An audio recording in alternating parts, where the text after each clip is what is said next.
Got it.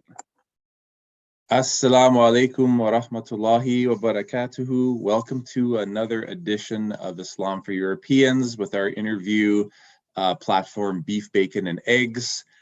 So glad to have the platform back on again after a little hiatus. And I'm gonna have to mute this side right here. One second, please. Okay.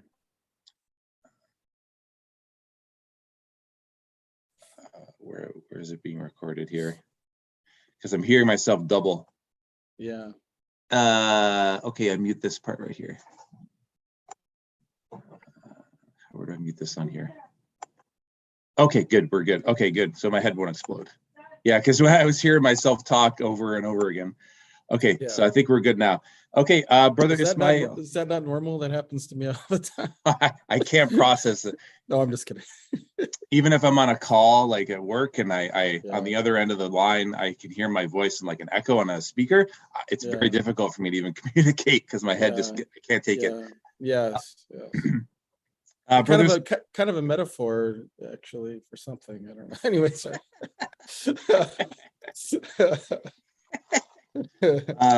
Assalamu alaikum, brother Ismail. Where are you hailing from right now? I'm now in Pennsylvania, but I will be in DC in about 3 hours. I actually don't normally dress this square this early in the morning, but I'm going to be speaking at the Museum of the Bible for an event related to the March for Life. Oh, wow. Yeah. MashaAllah, that's awesome. That's awesome. Okay.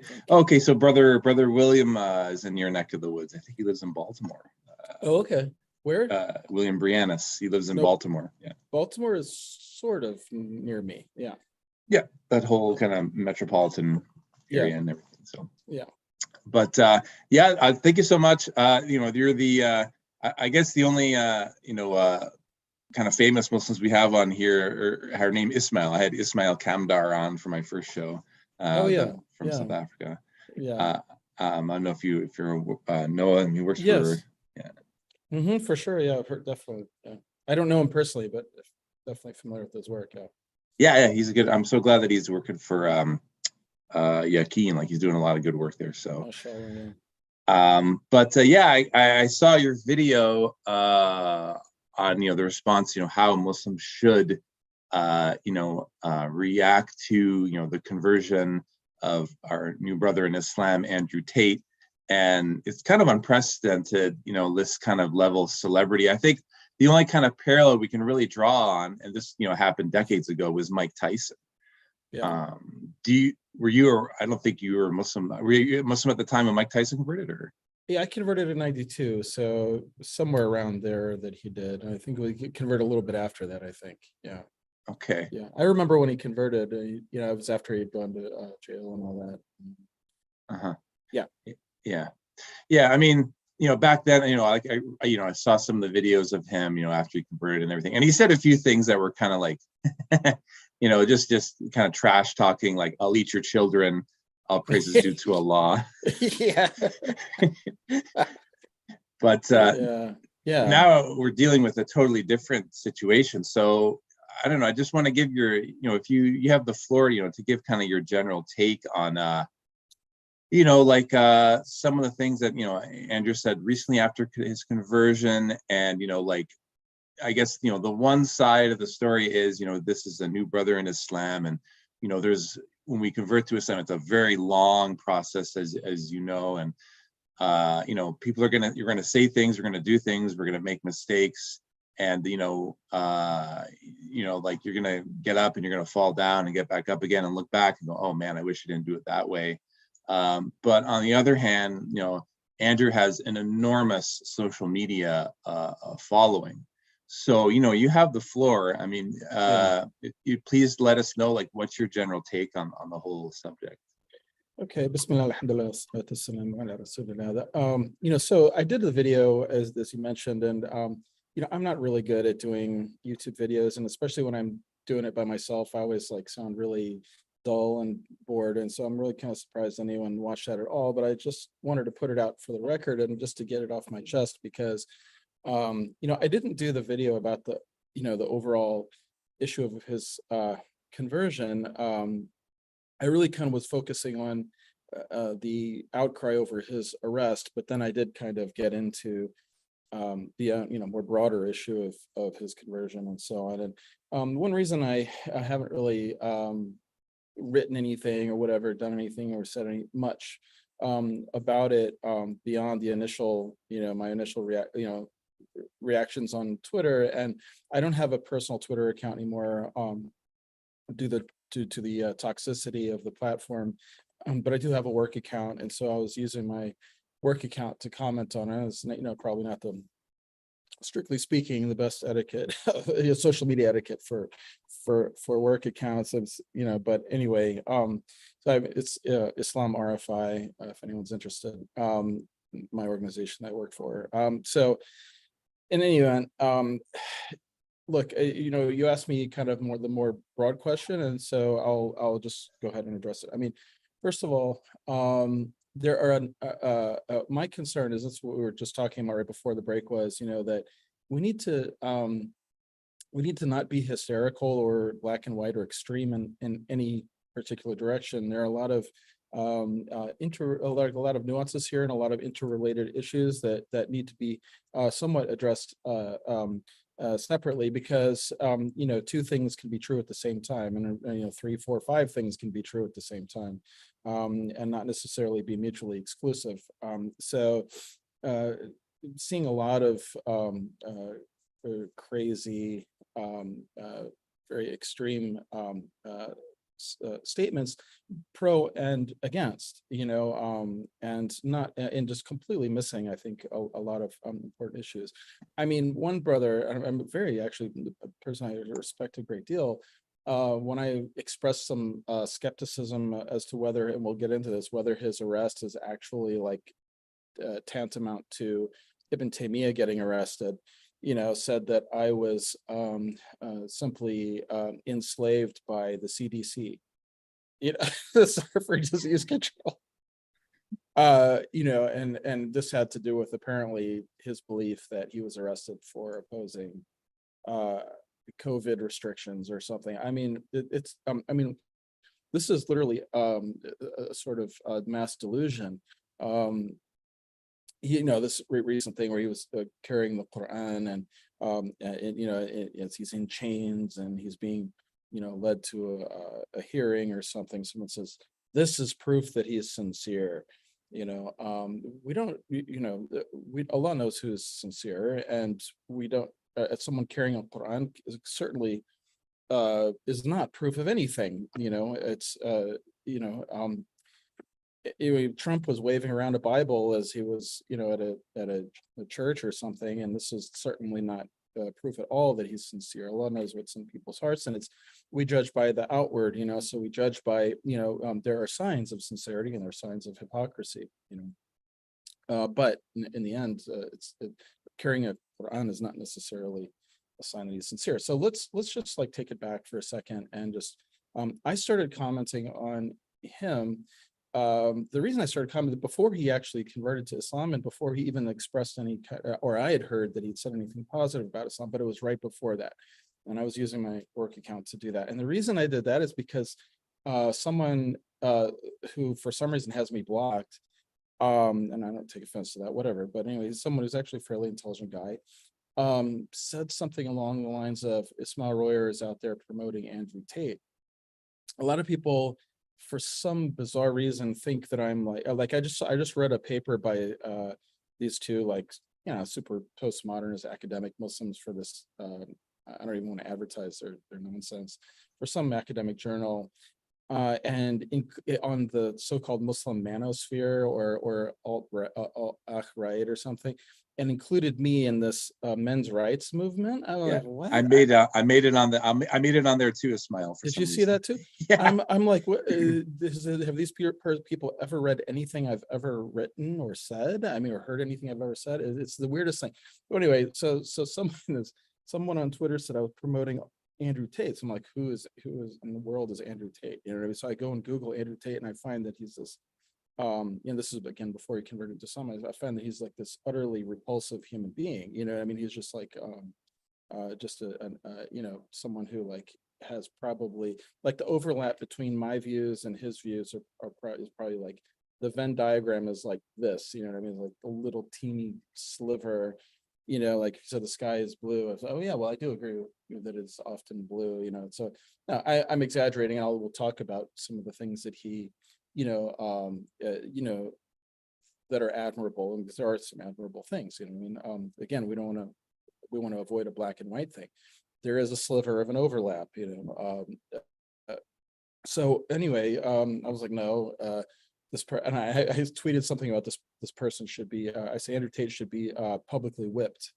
So I just put that out there so that the next goofball who tried to say that I'm promoting Andrew Tate and like just bothers to Google it. For the record, no, I'm actually not promoting Andrew Tate. Anyway, then suddenly, just utterly coincidentally, he of course it's not a coincidence, but anyway, Allah has a plan, so he's suddenly like now supposedly interested in Islam, and then he is supposedly then he actually does announce that he's converted. So here's my first of all, I'm going to give my take on Andrew Tate's body of work that to the extent that I'm familiar with it before he converts to Islam. And I listened to his interview on Piers Morgan, and I read his website, and especially a lot of the archived pages that have since been deleted, which I mentioned in the video that I made. Okay, so and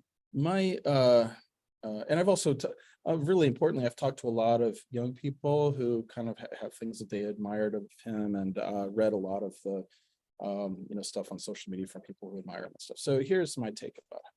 My take is that and this is nothing groundbreaking or earth-shattering. Sheikh Yusuf Susi did a really nice talk on the Dean Show, which I listened to, explaining what some of the admirable things about it. And I can't say it better than him. Essentially, it's that in this era of emasculated men, and where masculinity is seen as threatening, however we want to understand masculinity, that when you have a guy who's like, oh, I'm showing signs of whatever masculinity, might be understood that this person is seen as threatening, and that this is refreshing to young people. And this is why I think overall things like UFC or I don't know, then you have like even like the Survivor, the reality show, or like the American Ninja show that was popular for a while. You know what I mean? Slapping tournaments. Have you seen those, Ismail? No, I haven't seen that. But like Fight Club, for example, Yeah, Fight Club. Yeah. Fight Club is really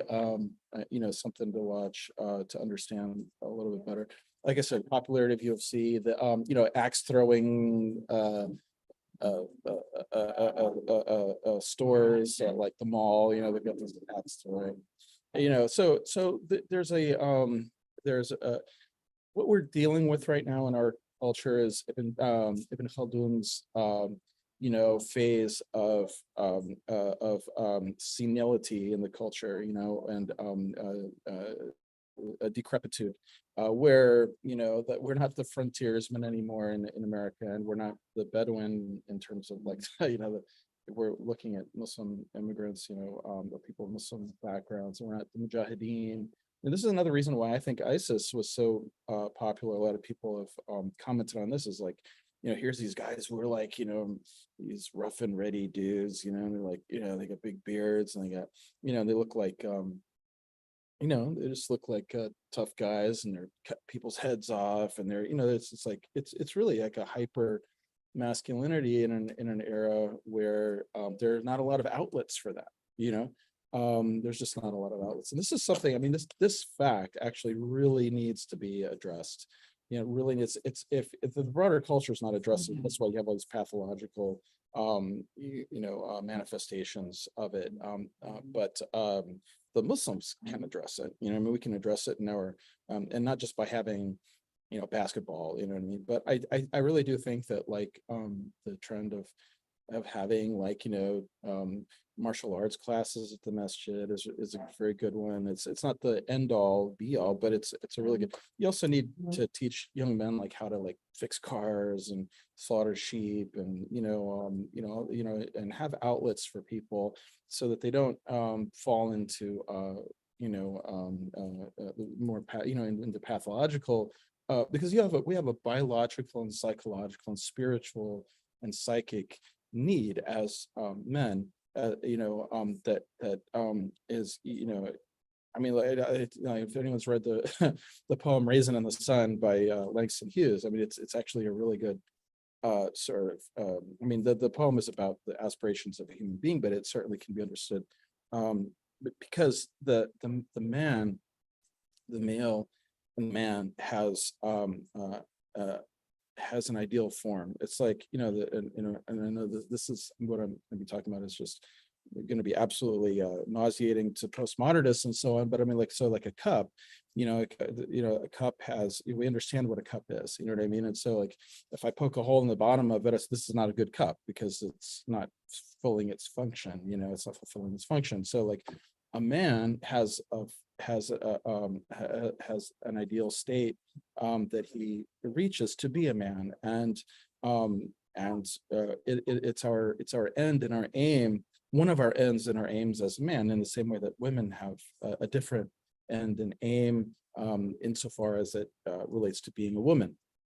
And so when those things are not fulfilled, and you're not a good man, or you're not a good woman, you're not a fulfilled man or woman. And of course there may, like, cups are different, you know what I mean? This is one kind of cup, and there may be another kind of cup, and there may be, not all, some have handles and some don't, and so on. And so it doesn't mean that we're all the same person, but there are certain characteristics and functions and forms, that men and women have, and if they don't have them, they are often unfulfilled insofar as they are sound souls, So we're not getting that in this culture, and that's why you have these pathologies. So I look at Andrew Tate and the phenomenon of him as one of these pathologies. Another thing is that the guy is very, very young. He's very young, and I watched him with Piers Morgan, and I was like, why did anyone even put this guy on Piers Morgan? You know what I mean? Like, what I mean, not to insult him. It's just that he's so young. I mean, when you're, it's been remarked that we got all these in our era, we have all these like super young people out there like expressing their opinion, and it's like, why are you even, you should be like just shutting your mouth and until you get old enough to actually say something that anyone should listen to. So this is another thing, the guy's forming all these opinions and views, and so on, based on a very, very limited. And Piers Morgan's asking him, well, where do you get your ideas from? Well, this is what I grew up with. Yeah, I mean, you're a post-teenager, you know what I mean? So that's the other thing that has to be the man has to be given a certain grain of salt for in a certain like leeway to understand that this is a guy who, just like all 20-year-old, is in a formative period.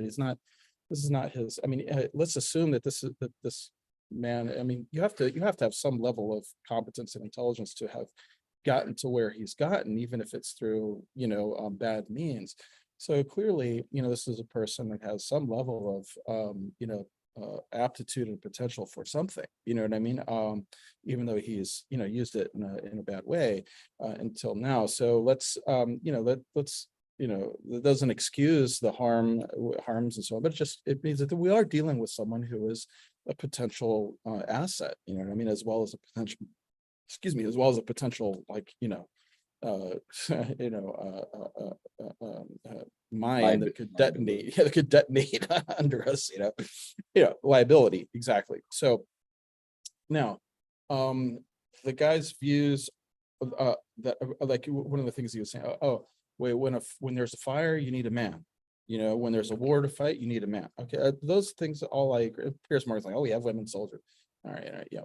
You had Sophia, only because the Sahabi Hassan, when in the famous story where there's a fort, and the enemy is attacking, and they Hassan, who's guarding all these women, Hassan, I believe it was Hassan ibn Thabit, if I'm wrong, someone will definitely should correct me. But anyway, so like he's guarding all these women, and like he's not, he's not able to. He's too scared to go out there and fight them, and so I guess it was.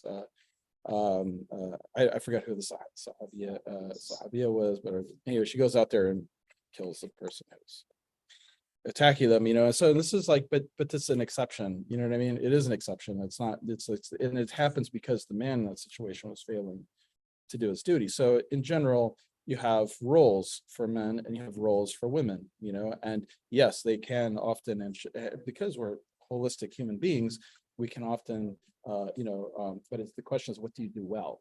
What do you do well? And so men are designed to do certain things well, and women are designed to do certain things well, and this allows wisdom, and this is allows wisdom.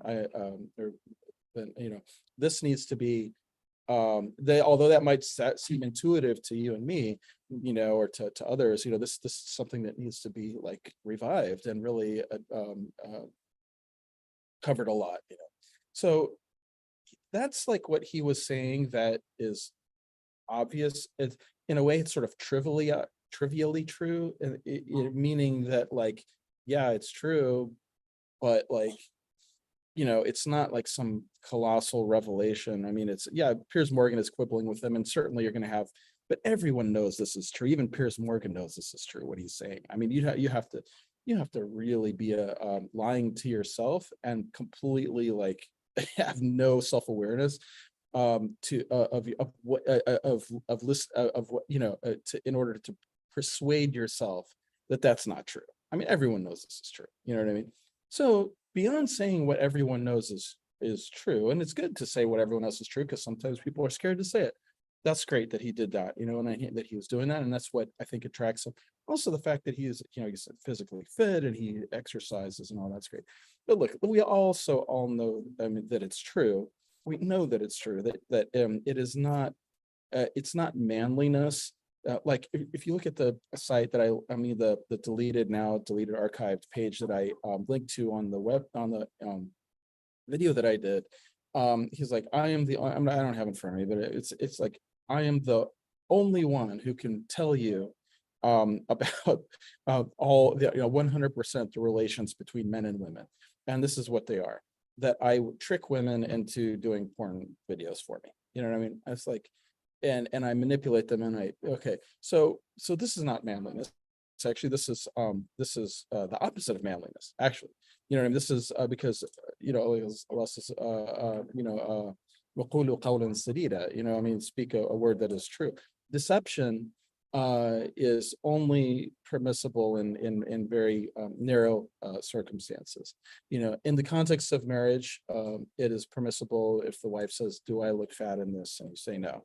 You know what I mean? That's when it's permissible. It's not, I really love you, now get in front of this webcam. That's not manliness. That's not, there's nothing manly about that. Let's just be very clear. So someone says to me, have you, in one of the comments that someone privately sent me after they did, have you listened to all, to his material and read everything? I don't need to do that. When I see him say something like that about the most fun and brag about it, about the most fundamental thing, which is the relations between men and women, which boils down to life. That is life itself, because that's where life comes from. And I don't need to hear anything else you have to say. I don't need to go and study first of all, you're 20, you're 23, you know what I mean? You don't, by default, you already have very little that I'm, by default. Now, young people, there are young people who have lots of really interesting things to say. And so but that's the exception to the rule, as he was liking to say on Piers Morgan. I'm already assuming that you don't have a whole lot that I need to hear. Sorry if that sounds elitist and so on. It's the fact, you know what I mean? Now, the second thing is, when you're saying stuff like that, I know that looking any further into this is a complete waste of time. All right. All I need to know is, what are those things that people are finding attractive, because it's important for us to keep our fingers on the pulse of what's happening, what people are thinking. And so I understand, I don't need to go look any further than that. I understand what it is about you that people find attractive. Okay. What the young men find attractive. It's that masculinity. Now, the problem is, right, when he starts talking about, oh, he's interested in Islam, and it muddies the waters very much, because before he converts to Islam, he can just easily tell people, hey, what we need is the Sunnah. We don't need that. You know, we need to go like study the Sirah and the Sunnah, and study like Islamic figures from history, or for that matter, other people from other traditions who also kind of line up with our understanding of what masculinity, classical understandings of masculinity, even like Homeric understandings, or for that matter, you want to go to folk tales of other cultures, Aesop's fable and all these different things. You can do that. Now, that's where we have our examples of what masculinity is from tradition. Now because we're completely cut off from tradition. We have a young generation that is separated from the immigrant. You're not going to find like uncles falling for this stuff. You know what I'm saying? Because they're from back home, where if they're not from like the super urbanized elites and so on, which that's actually itself a problem. I think they also have a few examples of masculinity, but if you talk about these Bedouins, and it's old folktales like Antar and all these, or if for that matter Ali and Omar and so on, we know who we have, and we have examples of Khalid ibn Walid and Abu Bakr and so on. We have examples of Uthman, so we have examples, but the young people don't have those. They're cut off from tradition. You know what I mean? They're cut off from tradition, and so they have to, they have to reimagine. That's the thing. You have to reimagine a tradition, and from scratch. And so, because they're doing that, they don't have. And that's why you hear like this term "trad" applied to stuff that is like, no, like no one would recognize it, or misuse of tradition, like for even like among Christians, like this Deus Vult and so. This stuff is not even real, or for that matter, ISIS's reinvention of what tradition is, when in fact these people have like nothing to do with the tradition, and so on. And matter of fact, even people like in the Afghan war would not have recognized these people. That's how just drastically these people they are. So against the war against the Soviets. And so anyway, so going back to our man here, so now he converts, and it's like, okay, waters are totally muddied now, because people are like, oh, you can't criticize him because he's now a new Muslim, and so everything that he did was wiped away. Yeah, it's true that Islam is tawbah for what came before it. Okay, now the problem is we all, by our nature, we bring baggage with us. You know what I mean? We bring baggage with us, and not only does he. And this is another distinction we have to make. We have his own personal journey that he is dealing with, and then to the extent we can even understand what that journey is by cryptic things that little snippets that come out here and there, videos that may or may not have been recorded recently. We don't know. You know what I mean? So there's his own personal journey that is his own kind of let's say like relationship with Allah subhanahu wa ta'ala, and how that's going. We don't actually have a really clear window into it, but we do have our own response to that, and we can say to ourselves, all right, knowing that he is forgiven for everything that he did before, let's be clear on that doesn't absolve us of the need to be clear of what was not good before, because there are a lot of people who think who are still his conversion to Islam does not clarify what was good and what was bad before. If he were to come out and say, okay, after having done some thought and a lot of reflection, and I'm beginning to see now that actually, breaking a woman's jaw is not masculinity, breaking a woman's jaw in a bar is not masculinity. Putting a woman in front of a webcam by tricking her is not masculinity. So now I understand. So if he himself were to begin to clarify that, then that's a different thing. But since he's not doing that and hasn't done that, as far as I know, then we have to ourselves be clear on this. Okay, so let's be clear on what is masculine what's masculine from what he was doing, physical strength training, sports, wrestling,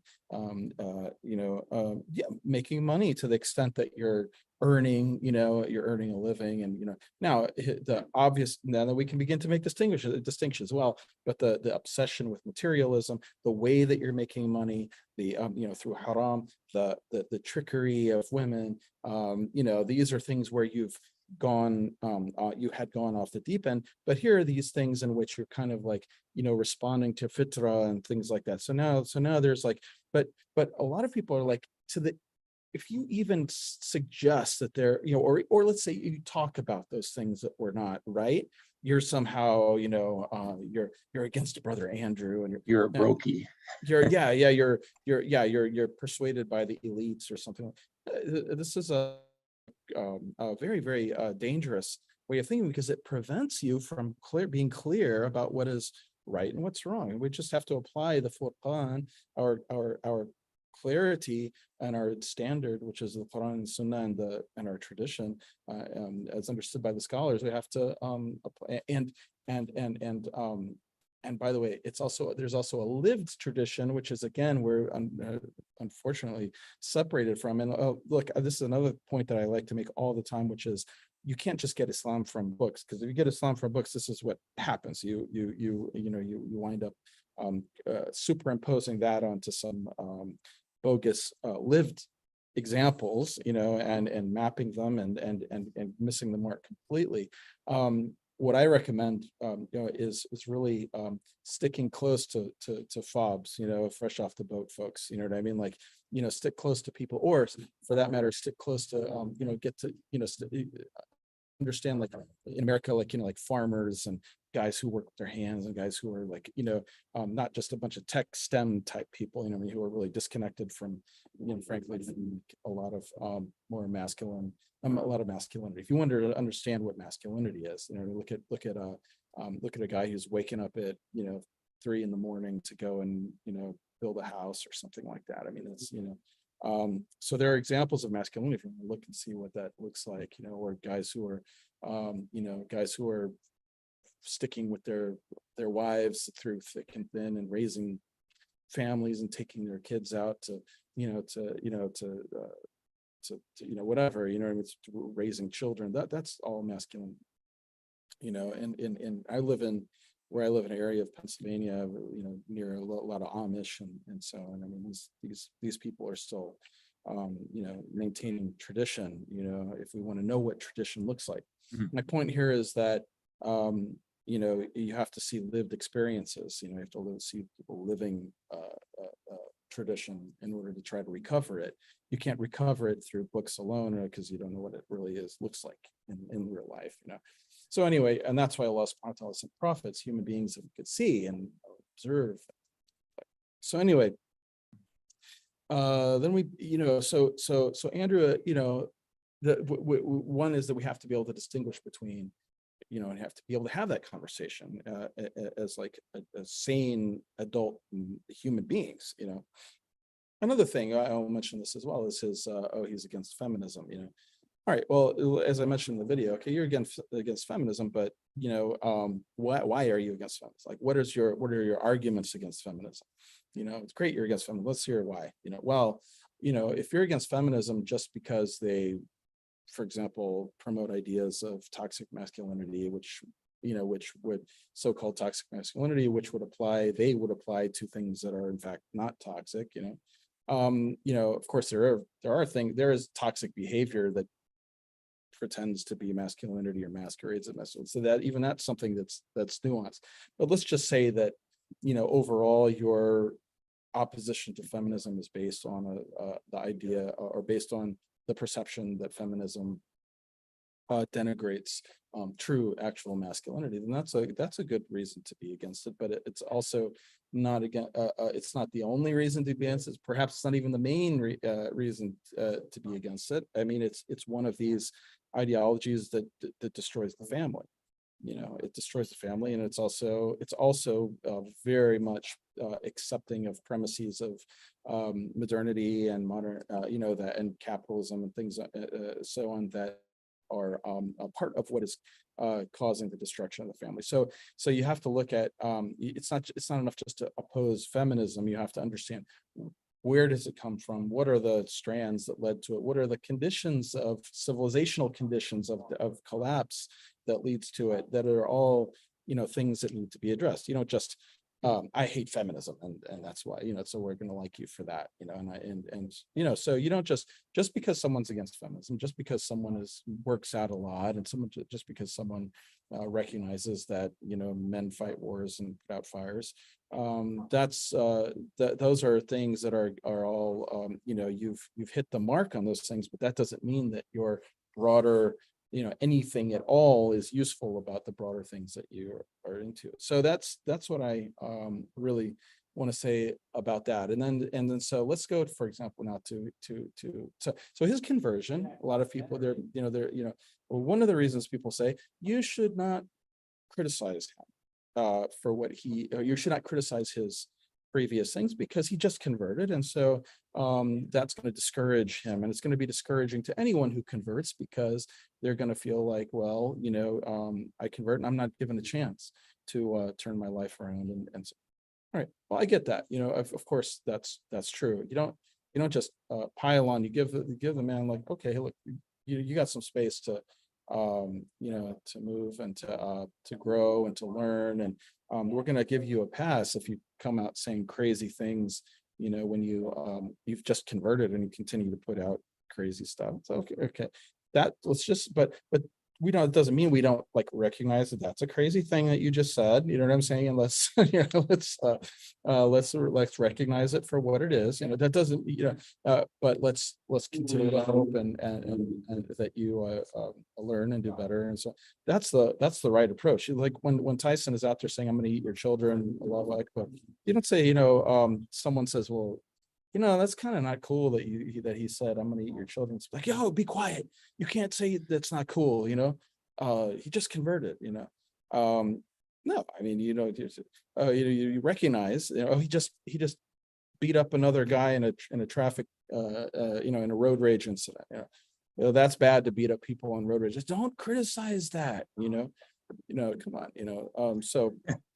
But on the other hand, I mean, it is certainly true that you don't want to just be like, this guy's a phony. He just beat someone up in traffic. We don't do that with Tyson, and we shouldn't do that with this guy either, But all right, so there's that, and then, then let's get on to this. Then he's suddenly he's arrested. Okay, all right. I want to address this. I want to address something here, which is goes beyond like just like he's doing these like. First of all, like the whole self-help industry, I hope people realize this needs to be very clear to people. There's an industry of people, a phenomenon, I don't know if industry is the right word. There's a phenomenon of people who are doing like self-help stuff.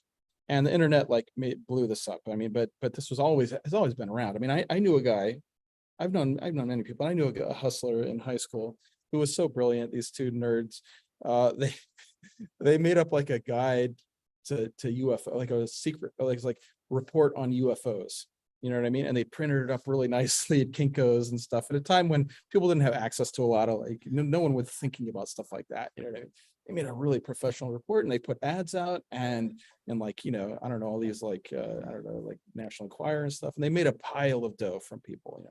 I had a friend who ordered a book called How to Get Rich in 90 days or something like that, and the book was the instructions of the book were first write a book called How to Get Rich in 90 days, and it tells you like how he published the book, you know what I mean? So it's like this recursive thing. It's very meta. Very meta, exactly, for the 80s, but that was his thing. It was like, but actually that is itself like in its essence the same exact thing that these guys are doing now, you know what I mean? There's no difference. It's like How to Get Rich, which is like, sell my product of how to get rich. Yeah. I kind of want to ask you that as a side question, Ismail, because a lot of people are taking Andrew as like, the framework, so about how they could become, successful. Rich. And that's kind of the whole survivorship bias of like these startup companies. Just like, oh yeah, look at the success of Intel and Apple and, you know, these companies Yeah. that started in a garage, but that's not the norm. And you don't see the hundreds of other, you know, like companies that don't make it, right? And you can just, you know, write them off and call them brokies, but it's not really the lived reality of the vast majority of men. You know, like for me, you know, becoming masculine was working at a pizza place and getting yelled at for, like, you know, delivering it to the wrong house. Absolutely. So Absolutely. I want to make a couple points. One is that there is a banality to masculinity. And banality, I mean, you know, like Hannah Arendt had this famous banality of evil, you know, about the Eichmann trial. You know, it's like, this is an ordinary guy, and he's like, so much evil came from this guy. Well, there's a banality of nobility. I actually came up with this phrase many years ago in prison. I said, you know, the banality of nobility. And that is, banality means the ordinary everydayness, you know. There's a nobility in the ordinary struggle of just, you know, getting up in the morning, you know what I mean? And going to, you know, a job that is not necessarily like rewarding to the soul, you know what I mean? But you're, you know, but you're busting your tail, you know, and you're, like you said, you're getting yelled at. You know, I mean, I've worked in warehouses, I've mixed concrete, I've, you know, done stuff like that, and I've worked as a telemarketer, you know what I mean, where like it was so soul killing, you know what I mean, and it was so horrific. It was 1,000 times worse than the concrete job, but you know, but to go and do that every day, it sucks, but you know, you're that's manliness, you know, that's manliness. Now, I mean, the fact that men are stuck calling people and asking them surveys about their favorite grocery store, you know, it says a lot about our declining culture. But for that individual soul who is going out and doing that because he has to, it's like I go to McDonald's. I go to McDonald's and I order something, and I see a man in the window or a woman in the window, you know, and I'm like, you could have been out selling drugs, or you could have been out, you know, ripping people off, or just collecting welfare. Some people need welfare. I'm not knocking that, but I'm just saying you could have done any number of, you know, things, but you're out here, you know what I mean? Like putting up with all people like me who are frustrated with my day, and I'm yelling at you, and you know, I mean, it's like, there's something very, very noble about that. you know You what it know, kind of reminds me of? Have you ever seen a Bronx Tale, Ismail? yes, Yeah, I think it's a yes, perfect example of it's such a microcosm of what we have in 2023. And you know, because the kid's father, played by Robert De Niro, is a bus driver, yeah, right? And you know, the kid also gets involved with you know, the local mob boss, played by Chaz Palminteri. He's got the nice suits, you know, he's yeah, got all the women, he's got the bar, and you know, he's the kid is just absolutely drawn to that. And you know, the father, exactly, you know, is this kind of like you know, denigrated as like, you know, this person who didn't make it. And yeah. you know, I know that there's there's some haram stuff in a Bronx Tale, but I think it's definitely something that, you know, fathers should show their teenage kids, just to show, like, you know, the allure is just not going to be there all the time, and you're going to have to struggle. Yeah, and another, maybe not as not as good, but another example is like Better Call Saul, if you saw that. And you know, Saul with his, you know,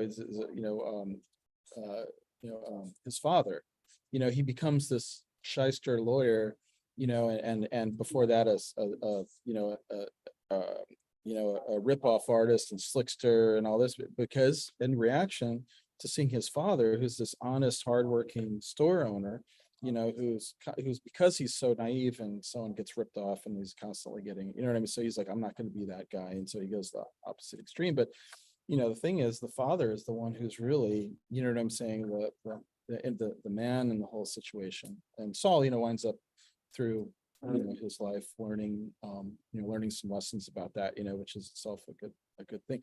But, you know, the point is that the point here is exactly what you said. Now, I would say that the Andrew Tate thing is actually even worse, you know, what he was doing before Islam.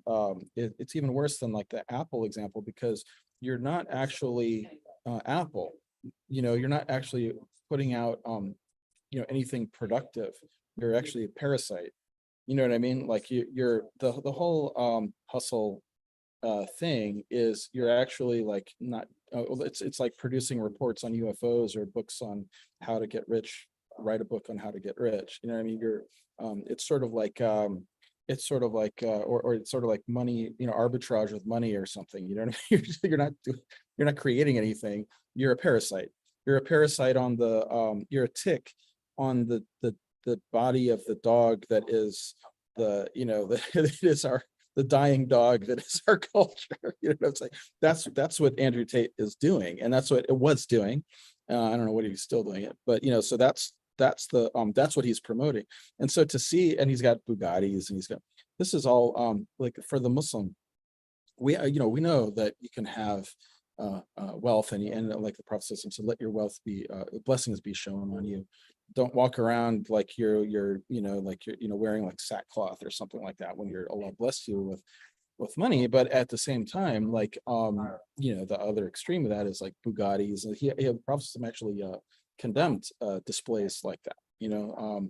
So that you what like the sound soul looks at a Lamborghini or Bugatti and says, this is disgusting. You know what I mean? This is really, really a filthy, delusional, shaitanic, you know. No, that doesn't mean that, like, I mean, as a man, you know, I think that the Lamborghini lines and so on, or Ferraris are beautiful. I mean, they are really beautiful creations. You know what I'm saying? Like, it just, you know, but they're to own something like that as like a symbol of your wealth and so on is a you know, not something a Muslim should ever aspire to. And yet, I mean, I'm bizarrely seeing, like, I started seeing like this before Andrew Tate converts. I'm seeing like some of these like influencer Muslim guys, like so-called Dawa guys, like with YouTube thumbnails. I didn't bother to look, but I mean, like, watch it, but like standing in front of supercars like that, you know, and I'm like, what is this? You know, like, this is retarded. I'm sorry. I mean, yes, I still use the R word. I was born in 73. You know what I mean? I mean, really, it's like, you know, what is this? Like, what is like this guy with this big beard, and he's got all these videos that supposedly promoting Islam, and you're standing in front of some kind of supercar, a luxury car, and your video is something about how you can. I mean, this is uh, the depths of misguidance and stupidity to put up. I mean, it's already stupid when you have a non-Muslim doing it. It's much stupider. This is the problem. It's much stupider when you have now. My concern, here's my concern. All right. My concern is we can recognize, and I've been talking about, you know, been talking about this for decades. We can recognize that when you've got, and it only became a real significant phenomenon in more recent years, people can observe, but I was warning about this decades, 20 years ago. I wrote my first essay on this. You see a person whose ideology is and worldview and mindset is totally progressive, and I mean, they're not rooted in the truth of revelation, that, you know, that Allah is true and the Prophet is true, and I need to understand what he did and said if I want to, you know, if I want to be a worthy person and get closer to Allah. That's not their concern. Their concern is Islam is justice, social justice, and you know, deadbeat, you know, calling the prophets deadbeat dads, and you know, and all this stuff. It's or you know, saying that or even like a less crazy thing, like saying the prophet was a feminist, and you know, stuff like that. And so what you're doing is you are taking Islam and you're distorting it and mapping it onto, you're cutting out pieces of it and taking it and sticking it onto your ideology and saying, you know, so now you've got your ideology, but it looks like it's like this Frankenstein monster, you know what I mean, that you're calling Islam, you know. So you've got these people, I'm gonna name their names, you know, you got these people out there who are like I don't know, like non-binary and they're Muslims, and they're talking about Islamophobia. So so we know that this is a fitna. We know that this is a monstrosity. We know that this is really leading people and fooling people and taking them away from you have people taking away from the straight path. I mean, you have people who see Islam as a means of achieving yet another layer of intersectionality. You know what I mean? So you have people who might be from ethnic minorities or religious minorities. I mean, ethnic minorities or racial minorities, and they'll adopt the Islam thing, or they're women. They adopt the Islam thing in order to have yet another dimension, to another intersectional layer. Now they're a victim in yet another way. This is starting to. I mean, as Muslims as victims starts to become less salient. We're now past 9/11. Trump is gone. I think you're going to.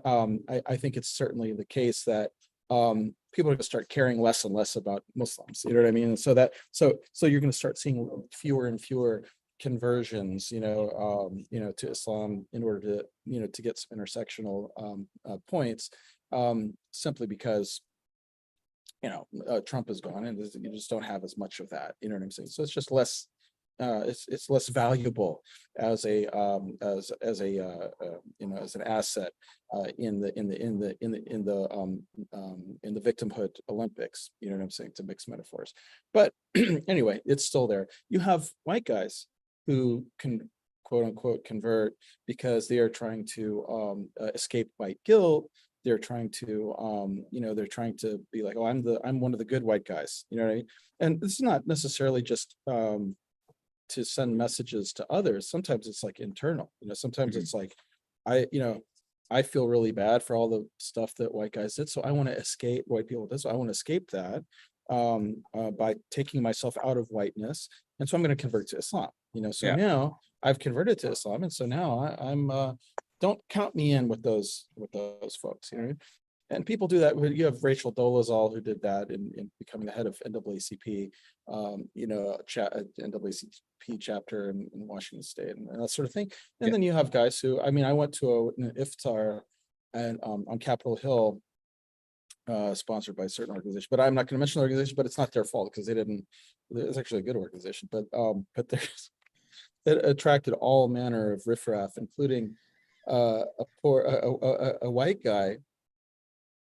I swear to God, a white guy who's wearing a full-on like Nigerian prince dress. Yeah,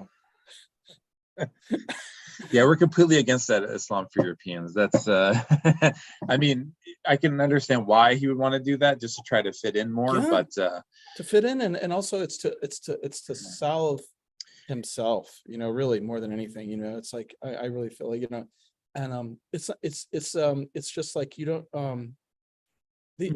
so I actually really sympathize, like you said. I sympathize too. Yeah, I sympathize. It's just that you're looking for love in all the wrong places, as the song says. Well, yeah.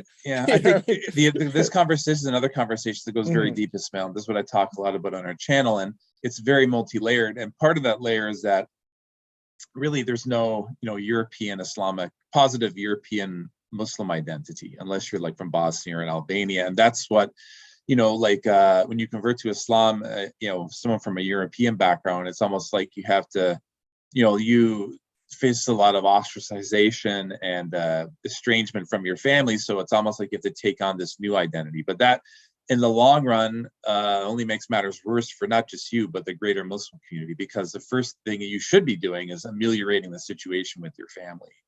That's a big part of it.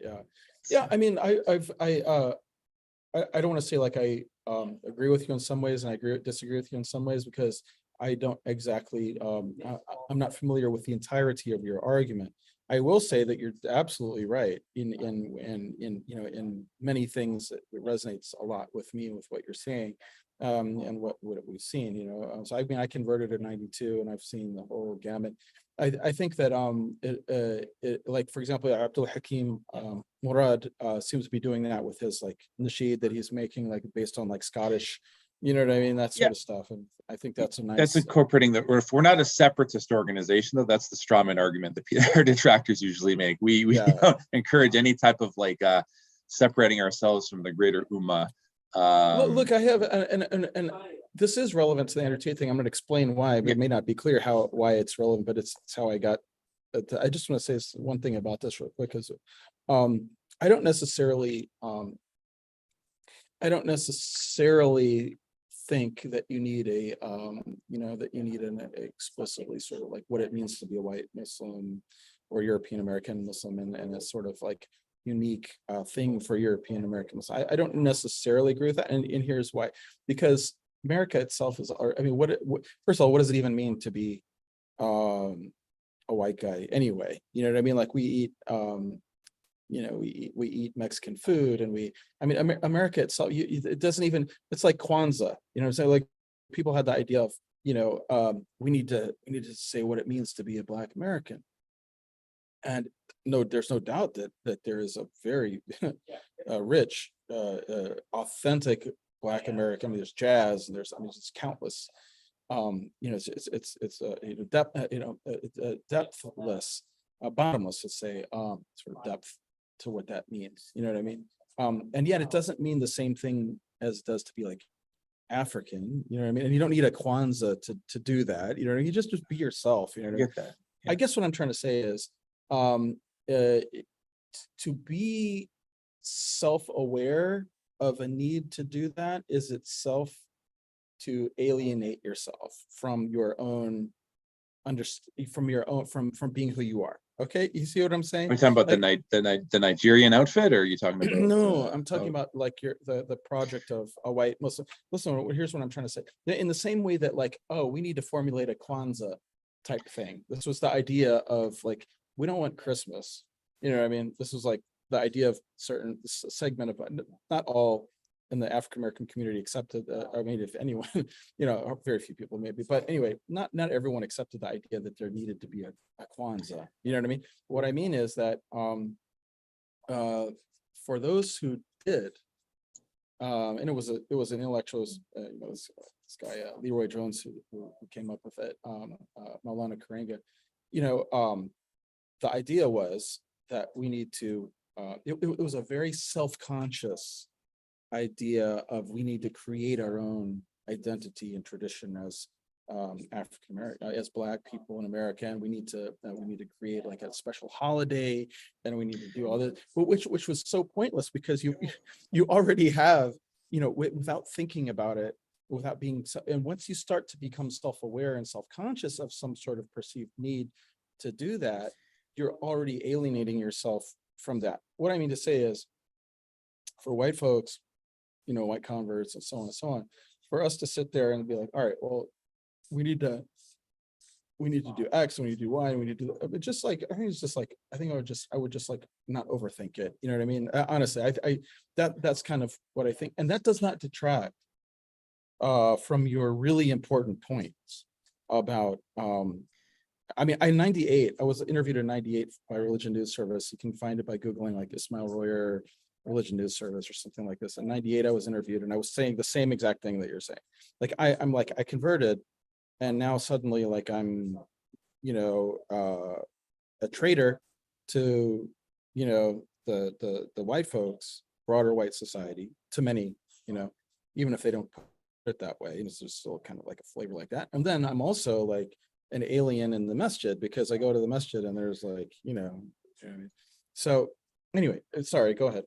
I don't want to get too far off. No, I understand. I know we were talking about Andrew Tate before, but we've gotten a lot of support actually from many African American Muslims once we, explain more in more detail our concepts. And I think, for, you have different spheres, right? And when you have a sphere that people live in where there's absolutely no Muslims, that makes it very difficult to convert to Islam in the first place, as you stated, right? And for the most part, especially in 2023, we have a situation, especially in Europe, but also, in other countries in the West, where you have a Muslim community that, even though they have a lot of, they feel they put you up on a pedestal, they give you all the accolades, they give you all this praise, right? But at the same time, they have little to no desire to go out to your sphere and talk or improve the relationship with your non-Muslim family. They may say, okay, we'll have them come to the mosque. Well, most non-Muslim people are terrified of going to a mosque. And then vice versa. Your non-Muslim family doesn't want to talk to the Muslim community. So you're stuck in limbo. And this siphons off the vast majority of Westerners from ever considering converting to Islam. And, you know, we're not suggesting a different holiday. We're not suggesting separating from the greater Muslim community. But if you look at the success of Islam in Spanish, Islam in Spanish, you know, it's a communitarian approach where, you know, the people who live in those spheres, you know, they're able to, you know, improve this situation. And, you know, if you don't have that, that makes it extremely difficult for anyone from a background where, you know, not just for Europeans, but also, you know, for example, like, you know, Asian Americans, Chinese Americans, Native Americans, you know, a singular person converting to Islam is going to have a very difficult time just surviving. And, you know, that's the whole reason why you've never seen, you know, this kind of community develop from the ground up, because, you know, if we could just can I yeah, let me, I mean, look, I'm really sorry to interrupt you. I Go ahead. really because I got some, I don't want to lose it. I think that you know, again, like keeping with our approach of being nuanced, you know what I'm saying? Like, you know, there's of course so much to what you're saying, which is so true, right? But at the same time, like I think that there's some flaws in the approach, notwithstanding the truth of like the issues that we can all agree and intuitively understand as converts, you know, as white converts, which I mean, it's like, you know, and that is that, and I by the way, I talked a lot about this on if someone wants to find, there's a podcast I did with Nuanced Knight, who's a really brilliant sister. It's a SoundCloud podcast on race and white converts and so on. So I address a lot of like the issues, you know, that we're talking about here with her, but there's like, think about this. All right, you got BET, Black Entertainment Television, and think how stupid it is. Not only stupid, but somewhat like, I don't know. I mean, for many reasons, when someone comes along, I mean, this is like, you know, used to hear this all the time. Well, how come there's no white entertainment television? Or, you know, hold on, or you have like the NAACP, and then so here comes David Duke saying, well, all right, well, we're going to start a National Association for the Advancement of White People, and he does that. You know what I mean? Like think about like how there, it's like, if you want to say like, let's say like in the complete and total abstract, you know what I mean? Like, if there's a BET, what's the problem with a WET? If there's an NAACP, what's the problem with an NAACP?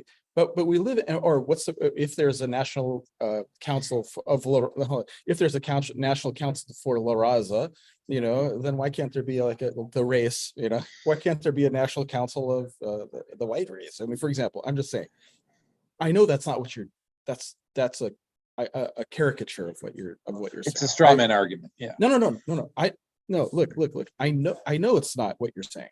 I know that. That's not the point. The point is the perception. You know what I'm saying? The point is that but it's not only the perception. It's not only the perception. It's all that's the perception is part of the problem. You know what I'm saying? But also it's that it's also somewhat overthinking it, I guess is what I'm trying to say. So in other words, just like if you look at Abdul Hakim Murad, he's just like doing it. You know what I mean? You're just like, okay, here we just made some, but he didn't say, you know what, we really need like some like actual like European type cultural expressions, because we've got Pakistani expressions and we've got Arab expressions, and they can do that and no one complains about that. So we know what we need to do. We need to do some like European type things. And so we're going to release our Scott. They just like did it. You know what I mean? I guess what I'm trying to say is, if you and that solves two problems. Number one, it avoids a couple of problems. One problem that it avoids is is exposing yourself to the straw man argument. You know what I mean? Of you guys are some sort of separatist thing or something like that. No one who's like a genuine, intelligent, reasonable person is going to say that Abdul Hakim Murad is a separatist. you know what I'm saying, by doing what he did. And yet what those nasheed really are basically accomplishing, or let's say meeting like they're resonating within part of the issue that you identify, that you reasonably identify, which is a lack of kind of cultural expression that is unique to. Well, that's part of it. It's not That's the part main of it. argument. Yeah. Okay. I mean, maybe I'm missing that. And the other thing is that, again, I'm going back to my Kwanzaa thing. It's by overthinking things. I'm not saying you're trying to start Kwanzaa. That's missing that's taking the example that I'm using and like not seeing it as an analogy. The analogy is, for the broader thing is, by overthinking things, you can often alienate yourself from the very thing that you're trying to get close to. You know what I'm saying? This is sort of like even in love, we can, we overthink our obsession with someone, and then that becomes paradoxically the thing that is separating us from that person, because now I cannot behave normally with this person. I saw I was at Union Station in DC, and this Sting shows up and gets out of a limo, and some dude whose apparent dream has always been to meet Sting has an utter absolute meltdown where he's like collapses and he's like, Sting.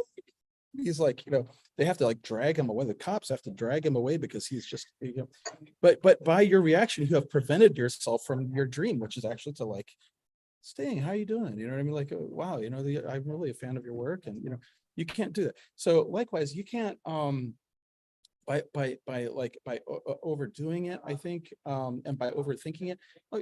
One of the things is I'm actually I actually have, not to disclose long-term plans, I always want to just openly talk about long-term plans, but I have a actual thing in motion of working on in the long term, getting a very large piece of land out in Pennsylvania and moving my family to it, and my extended, like my kids and their kids, and so on and so on. And not only my family, but also building a masjid on it, and then having a thing, and so am I going to say this is going to be a sort of village of white Muslims? No. You know what I'm saying? That's not actually not even in the idea. And if someone who was, I'm not only going to market it to outside my family to white folks, but it's just that as a matter of fact, probably won't have too many white folks because there aren't that many converts in my area. But if I did happen to be like, if it were like this, if it were like, hey, there's this brother Ismail, and we don't need to, no one needs to say, hey, he's a white convert. I'm saying let's go move to his place because he's got a few open lots that could be bought, and let's say like Yahya Rodas or someone like comes out there, and then like someone else comes out there, and it just so happens that we like, I don't know, we have like maybe like 80% of the people, families living there happen to be white converts, but it's not because I like said this is the Islam for Europeans compound or something, or village. You understand what I'm saying? I get what you're saying, and I can't expect any mainstream Islamic figure to support this. The way that this ideas appears to some people. We're just saying that. Yeah. Look, from the argument from Muslims, more on the progressive side, like you said, their argument is that, and it's a valid argument, that the reason why Muslims are oppressed in the West is because the vast majority of them are people of color, right? Mm-hmm. Well, logically, if you could snap your fingers and even just 1% of the white population in every Western country was suddenly Muslim, then then Islamophobia would go drastically downward. And then when you don't have something like this, what happens? This basically the end result is this kind of white saviorist, putting white converts up on pedestals, because there is no grassroots level work that we want to take on. It should be our responsibility to explain Islam, to our people. And if we don't do that as on a collective level, it becomes almost impossible for us to do this. No, there's no question about that. Again, this is we're going. I want to like really stress that like the the issues that you've identified, many issues that you've identified are absolutely, you know, there, and they're real and they exist. I just don't, I'm just saying that the means of, all right, like, you know, like how when you go on Hajj, and Malcolm X identified this, you know, or like perceived this, you know, he's like, you know, he went on Hajj and he's like, well, we're all equal and we're all like praying to the same God, and we're praying in the same direction towards the Kaaba, and we're all, you know, have the same beliefs. And he was struck by the quality that he found, and yet he also noticed that the Africans tended to congregate with the Africans, and the Yugoslavs tended to congregate with the Yugoslavs, and the Chinese and the Malaysians over here. And anyone who's been on Hajj, been blessed to be on Hajj, has seen that for themselves.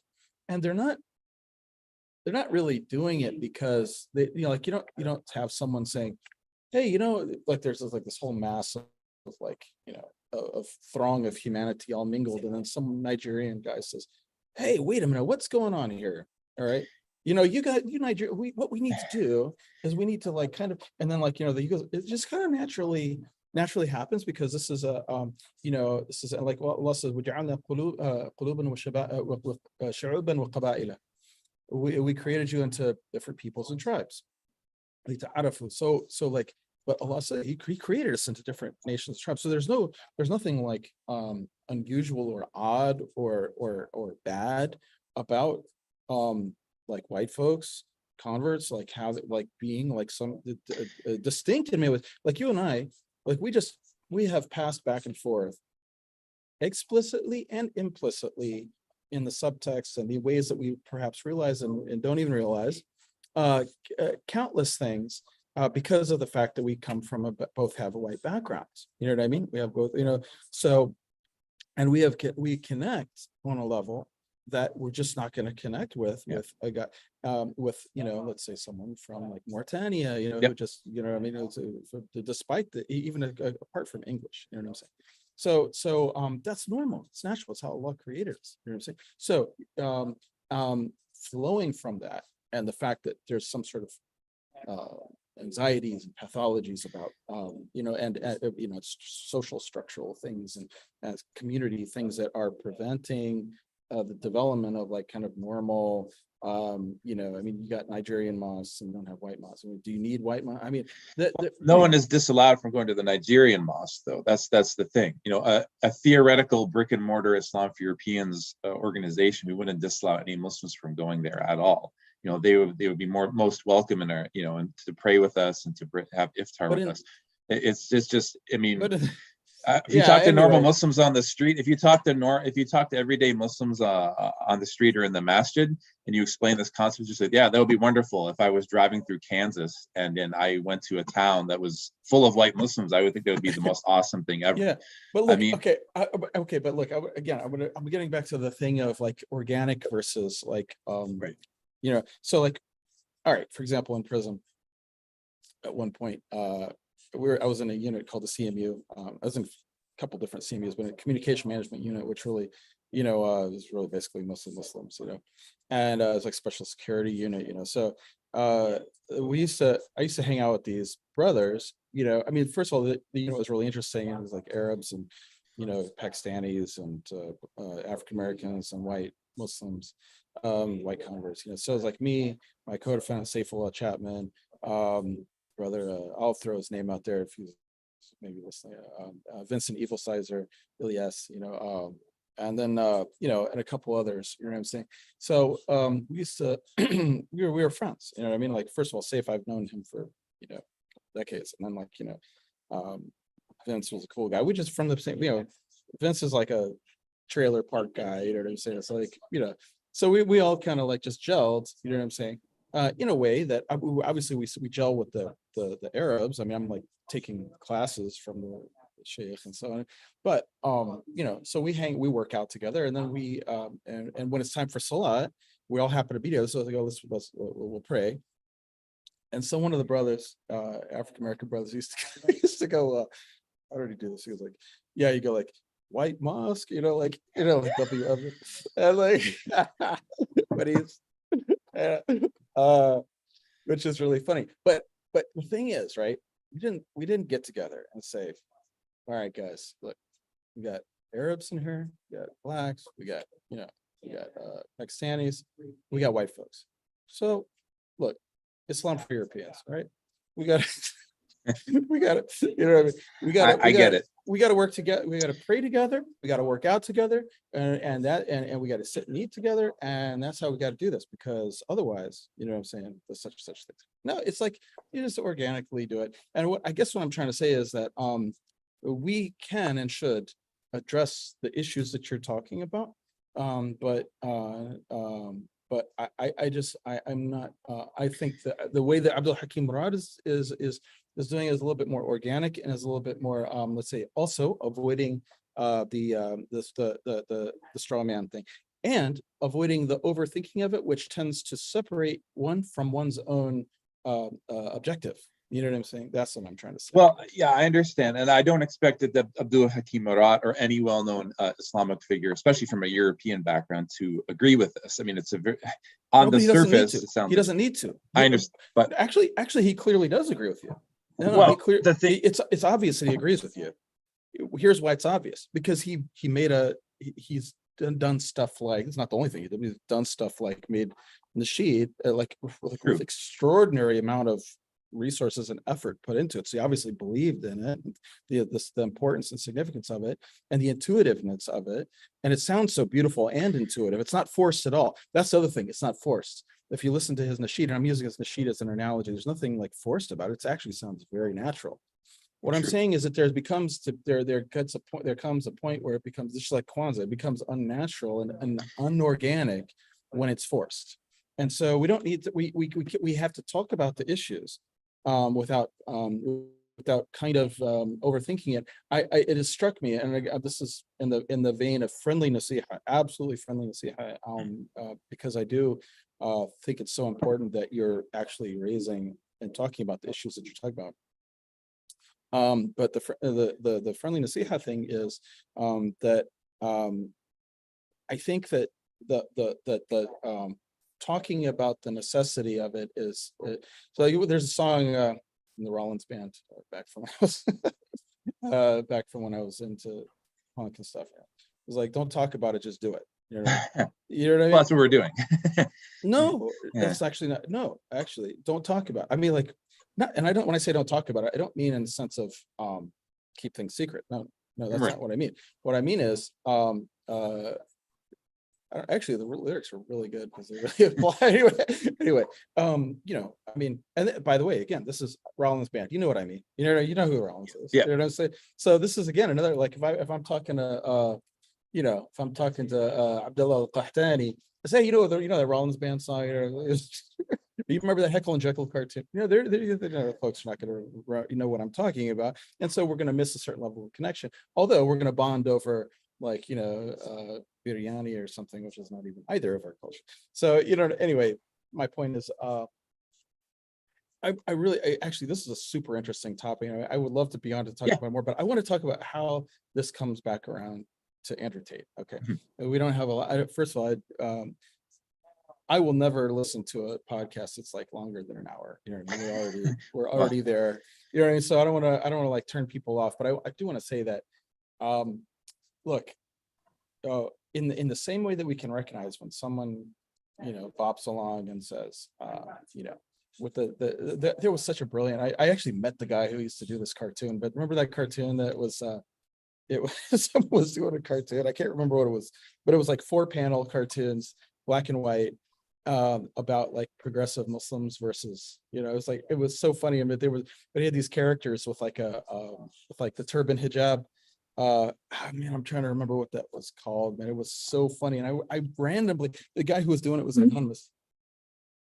And I randomly met the brother in a city, in a university, which I'm not going to identify because I don't think the brother was, he might have been assassinated by these feminists.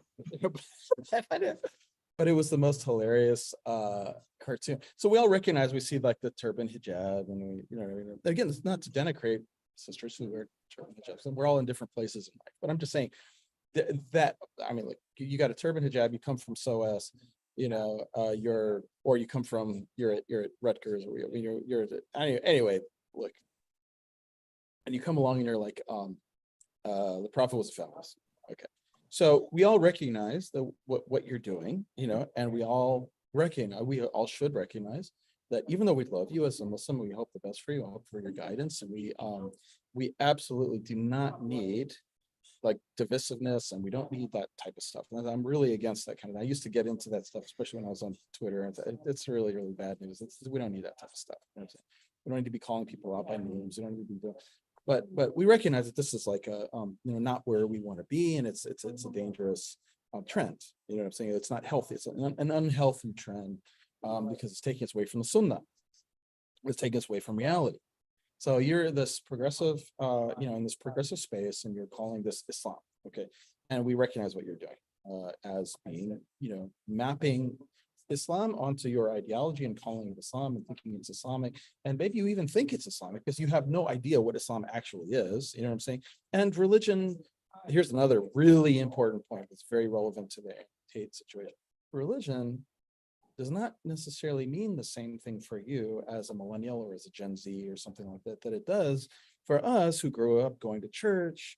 We go to church every day. We're for us, religion is something like it means something like really, really profound. You know what I'm saying?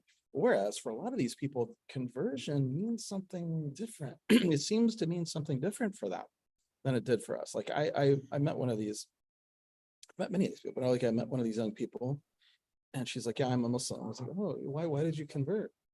Like, what was it about Islam that you saw was true?" And she's like, "No, I'm like, she's like, no, I'm studying Islam in school. I'm majoring in whatever, and so like, it's like, I'm trying to like, okay, you're right, but and I'm trying to like get to what it is that like caused this like, change of heart. It's caused your heart to open up to Islam and to the truth of it and the truth of Tawheed and the Nubuwwah of the prophets. And it's like that what's that moment that, or like like that road to Damascus moment of again the mixed it's not there, you know what I'm saying? Or for that matter, like people like Michael Muhammad Knight, I'm going to use the name there, you know what I'm saying? Or people like people like I don't know, like or a lot of these academics. That's the other thing. A lot of these academic experts on Islam, these I'm not talking about the Jonathan Browns who I love. I'm talking about like who this. I mean, Jonathan Brown is a serious Muslim. I mean, he's we disagree with him on some things, whatever. But I mean, the man is he's a Muslim. Without even it's not even, no one even questions this, you know what I'm saying? Yeah. But look at it, but there's in the academic circles, there are people who are like, are you Muslim? And not only that, it's like they get offended if you ask like, are you Muslim? I have literally asked these people, I ask them not to be offensive. See, to ask me if I'm Muslim, or to ask Jonathan Brown if he's Muslim, or you if you're a Muslim, or whatever, or like, I don't know, someone like Bilal Ware, are you a Muslim? This is offensive because you're questioning their Islam. You know what I'm saying? For them, it's offensive because it deals with like matters of truth. It's like because it's like that even the truth is offensive. The notion of truth is offensive. I mean, I converted to Islam because I read the Quran late at night and my whole family was asleep, and I read Surah Al-Baqarah in like one sitting, and I saw the different scientific miracles in the Quran that were written in the 7th century, but we only know with the technology of the 20th century. And I was convinced right there, just like there's no way a human being could have written this book. So it took more investigation over an 8-month period. Right. But that was the main reason. But I didn't convert to reject my family or reject my society. It had nothing to do with that. But by the way, there are a lot of people who do convert for totally for reasons that may not be, they're not, but what happens is that, and they as I say, they come for the wrong reasons and stay for the right reasons. Yeah, you know what I'm saying? There's a hadith about that, I believe. Yeah. Oh, really? I love it. So we don't, even that is like, we don't denigrate that. You can always hope. You can always hope that these people will like, see the light. And by the way, it's not even, it's the whole perennialist thing. the perennialists, at least they believe in some truth. You know what I'm saying? Yeah. These guys, even though they have, I mean, it's a totally, it's a sect. It's not a, Yeah. it's not, they're not Sunnis, but you know, and Allah knows what's going to happen with them, but nevertheless, they at least believe in something called truth. I'm talking about people who they don't even believe in truth at all, and they're also like completely inconsistent in their disbelief in truth, because they're also pushing a progressive theology. So you know, but so it's almost like you don't believe in truth, and yet you believe this progressive ideology is truer than what we Sunnis say. So so which is it? Do you not believe in truth, or do you believe in progressive ideology, a progressive Islam? You know, saying like there's a book, Progressive Islam, and all the people. If you want to know what I'm talking about, like read the authors in the Progressive Islam book. You know what I mean? And the editor of that. These people are like, you know, on some really bizarre time. Now, we recognize that as being dangerous. All right. Now, it's the exact same thing when someone comes along and says, I broke this woman's jaw in a bar, and you know, I really admire Islam and how it deals with women, and now I'm going to convert to Islam. Okay, so you're and I'm, you know, so you've got this understanding. You have a literal ideology and a worldview that you have articulated fairly explicitly. I won't say particularly well, because it's you know, anyway, you've articulated the theory behind it, and you admire Islam and how it deals with women, and this is your theory of women, and now you convert to Islam. So there's red flags. There has to be red flags here. You know what I'm saying? I mean, it's in the same way that like I admire Islam, and how it like annihilates how it wants to destroy white people, and how it wants to destroy private property, and how it wants to destroy, you know, so I admire Islam, and so now I'm going to convert to Islam. And you're like, okay, red flag, ding ding ding ding, because you know what I mean, like, you know, so now that you've converted, great, alhamdulillah. Now let's understand what we mean by conversion, what conversion entails, you know, what you have done by saying La ilaha illallah, or if you've said it at all, but you know, let's make sure that you said it. That's the same thing with Andrew Tate. It's like, it's the same. The nature of the danger is exactly the same. There's no difference. You can't be, I'm concerned about feminism and importing progressive baggage, but you're not concerned about that. You know, you don't see red flags there. That's a red flag.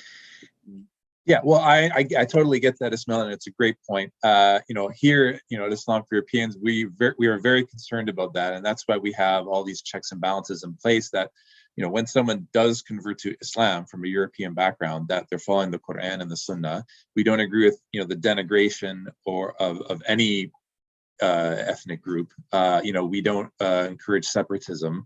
You know, we want to maintain and strengthen the relationship with the greater Muslim Ummah. So, you know,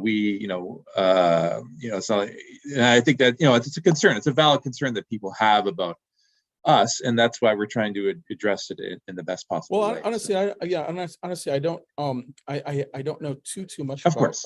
You and your organization, what you're doing. You know, so I can't you know, I can't speak for all the things that, you know, people say or whatever, but or the validity of everything that you guys are stand for. Yeah. But from my understanding, from what I understand, I mean, you know, there's that. But what I'm just kind of talking not so much about, I'm talking about like just like why we need to be concerned about why we should not have. Why our concern about Andrew Tate converting should not be of a different nature or less than our concern about anyone converting. Here's by the way, here's why, like, people are like, oh, no one was this concerned about Dave Chappelle, or look, Dave Chappelle. First of all, Dave Chappelle is not. He is very clear about like what he does that is Islamic and what is not. You know what I'm saying? Yes. Like he doesn't go out there and say like me, you know, all his like the filthy jokes that he has had. are somehow like Islamic. He doesn't Mhm. say that. He doesn't, you know what I mean? His, he's sort of like a guy. He's sort of like a guy who's like uh a lapsed. He's like a lapsed Christian. I mean, we're all lapsed to some degree. You know what I'm saying? Like, we can all recognize in him, like, hey, you know what? This guy is like me. I mean, like, I do good a lot, and I also like do a lot of evil, which Allah, alhamdulillah, hides, and other stuff which Yeah. gets exposed. You know what I mean? So like, Mhm. it's like that. It's not a lot different. This is very different from someone importing. By the way, like a gaggle of housewives that just hold on. So you may hear a lot of No problem. go in the background. But anyway, yeah. So this is basically now the last thing I want to talk about. Don't want to keep people waiting, and I got to get on the road. But is the arrest? Oh yeah. So people are like they've they see his like cheap dime a dozen hustle. I mean, there's a gazillion people doing this type of stuff, this hustling stuff. And they say, this is threatening the elites. It's threatening the elites. This tick on the behind of the dog of declining Western, civilization is threatening to the elites. And that's why people are attacking him. And that's why, and then he converts to Islam. And so now this is yet another reason why he's arrested, So, okay. All right. First of all, there's nothing threatening about this guy to elite. He criticized COVID restrictions. A lot of people criticize COVID restrictions. He's for masculine. A lot of people are for masculine. So he's criticized for that. And a lot of people are criticized for that. He's also, breaks women's jaws and brags about it. I mean, he did. I'm saying people criticize for that. He's justly criticized for that. I'm saying this is a guy who he's a controversial. There's a lot of controversial people out there. But he's not the mate. There's a Matrix, and then you're Neo or something like this. I mean, this is his character that he plays, and this is part of his marketing strategy. It's not like a, you know what I'm saying? This is like so you're Muslims who fall for this, it's really naivete, and it's just sort of like it's the same way that people fall for that guy's drinking Pepsi and he's got Cindy Crawford on his elbow. So you know what I'm saying? It's like I'm gonna drink Pepsi then. You know what I'm saying?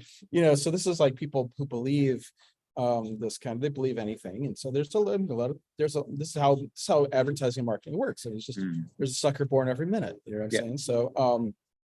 So you believe this stuff, and then and now he's arrested. Okay, so let me just posit that he gets let's say that his arrest was because the elites don't like his message anyway, and now that he's converted to Islam, now he is really threatening to the elites. You know what I'm saying? Well, first of all, he was being investigated anyway for this stuff before, but all right, let's just say that that's the case. All right, let's say that that's the case. He's arrested. I mean, like, all right. Now, if that's true, that doesn't mean that the stuff that he's being accused of, we somehow lump that in with his amazing, profound truths that are so threatening. Let's recognize, let's not get hysterical. Okay, let's grant that maybe he's arrested because the elites or whatever are afraid that he's converted to Islam. Now he's going to influence people to convert to Islam. Okay, but let's also not lose clarity of that. The core of what it is that he's being accused of has to do with tricking women into creating porn videos on webcams. That's what the core of the human trafficking allegations are. They are saying, he hasn't even been clear about what it is that he's claiming is fault. People are like, he's innocent. Innocent of what? He's not innocent of tricking women into making webcam porn videos. He's not innocent of that. That forms the core of the factual allegations of the human trafficking allegations. He's not innocent of that. He's admitted that. It's on his website material, which is not deleted, but it's there.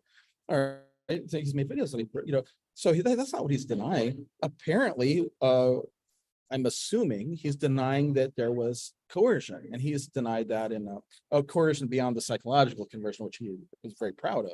But he's denying that there were threats of violence, things like that. All right. So what you're actually denying is that you threatened anyone with violence. All right. That's what you're denying, but that's not what's evil about. That's not the most evil thing about, that's not the only evil thing about what you're accused of, And so you cannot stand on evil. You cannot you cannot be proud of evil. You cannot apply ayats and principles about about people who are being persecuted for their standing for the truth and so on, to creating webcam porn videos, tricking women into doing it. You can't apply it to that, even if you're innocent of the violence. And what you do, this is what a man does. This is what a sane adult human being does. Is he says, okay, I was totally wrong in my whole lifestyle and everything I was doing. Now I disagree. I deny that I committed any threatened anyone with any violence in order to keep them in that position. That's my quibble. That's my disagreement. That's where I think that that's where I am alleging that these allegations got me wrong, and that's what I'm going to fight in court. But I don't claim that there's any goodness in anything that I was doing at all. You know what I'm saying? Yeah. I just want to stay out of jail, because I got a lot of work. I got a lot of things good I want to do in my life. Now, he's not doing that. I haven't heard. Maybe he is doing that. Maybe he will do that. Anyway, it's somewhat irrelevant actually, because what we really are concerned about is the Muslim response. Yeah. The Muslim response is anyone who he's innocent. I heard anyway, a certain individual made a popular guy made a video saying Tate is innocent, and here's 3 reasons why. All of his reasons are stupid. They're all bogus. Saying he's innocent until proven guilty. No, he admitted that he's did the evil stuff, the most evil stuff about it. He just is denying that he did like one little aspect of those things. So he's not innocent. You might be in. Here's the critical thing. You might end up being able to prove or bribe someone or whatever, or convince a jury or whatever they have in Romania that you didn't do that little aspect, and so therefore that doesn't meet the statutory definition technically of human trafficking, and so you're free. You're innocent in terms, but you're not innocent in the higher law. The whether you call that Sharia or whether you call that just justice and goodness, Allah's law, God's law, you're not innocent there. You're guilty. You are guilty, and you are admitted you're guilty. So you are guilty. So don't tell me he's innocent. He's guilty. He converted to Islam, but that annihilates that does away with your responsibility for your sin before Allah. But it doesn't absolve you from the harm that you did to society that you still have to pay for, and you have to answer for it. You have to answer that. You have to answer for that. Now then so he goes to court carrying a Quran. This shows that anyone who criticizes him is a munafiq. I've actually seen that. I'm a hypocrite. This proves, and it proves his sincerity. Look, maybe you're going to court with the Quran because you're like, I really hope I get out of this situation, and I need to read this to rely on Allah's word and comfort me in this very distressing situation. And I really hope I get found not guilty of the aspect of this that is the violence thing, even though I definitely am guilty of sin of all the other stuff and have admitted and bragged about it. But that one little thing, because not because I'm like, did a lot of good things and that's what I'm being persecuted for, but because I got a lot of good that I got to do, and I don't want to go to jail. I don't want to go to prison for this, and I don't want to be, what I'm saying. I want to put this behind me, and so I'm carrying this on in the hopes that it gives me barakah, or the hopes that it gives me, comfort in this trying situation. Maybe that's why you're carrying it, and but first of all, you're carrying it like, hey, can't, what I mean? You're carrying it out like this. So you want to send a message. So maybe the message you're sending is, hey everyone, I've converted. You should learn about this Islam thing, this that I have found, which is really, so you want to advertise, what I'm saying? It's like product placement, what I'm saying? Let's say you're doing that even for that reason, what I'm saying? That's great. But, it's, I think it's there's a, one sheikh, I heard him say that if you're at a bar and you're throwing back, beers or something like that, don't be there with like your kufi on and your, you know what I'm saying? You know, it's like, and as a matter of fact, you should deny. I heard it say you should deny that you're Muslim in that situation. Someone says, "Are you Muslim?" I said, no. Yeah, not that like someone knows you're Muslim and you say no as if like you're saying that you left Islam, but like to say no one knows you, and like you should not say that you're Muslim in that situation, only so that you don't make the Muslims look bad. You know what I mean? And only so that you don't, or if you do, right? He didn't say this, but I mean, like, you know, do you're like, look, I'm a lapsed Muslim. You should not do this, what I'm doing. This is not what a good Muslim does. You know what I'm saying? That's what should be your thing. But don't be like, you know, throwing back beers and you got a Quran, you know what I mean, that you're like holding, you know what I'm saying? So likewise, now I'm gonna like give him a pass. You know, give him a pass. He's not like he's in his 20s. He's just converted. He is likely to do a bunch of foolish things. All right. So or things that aren't necessarily the most wise or the most well thought out or whatever. So let's give him a pass. Let's not give a pass though to the Muslims who are complete, you know, many of whom apparently are completely fooled by this. I even saw a brother who was maintained a lot of skepticism about Andrew Tate suddenly say, oh, well, now that he's got a Quran and he's going in, you know what, I'm going to say now, you know, that this guy might not be too bad. This is actually like one of the guys who's the most, I actually think he was going too far in his lack of giving him the benefit of the doubt in his conversion. Let's not lose sight of this. We must give this man all the benefit of the doubt and him all the hope that he's going to leave all that stuff behind. But you know, and now, okay, hold on. Now they seize his property. Okay, I have now. I'm going to be honest. I was so disgusted by all this mad, like fanatic madness. If you doubt, if you doubt that Andrew Tate is the modern day Ibn Taymiyyah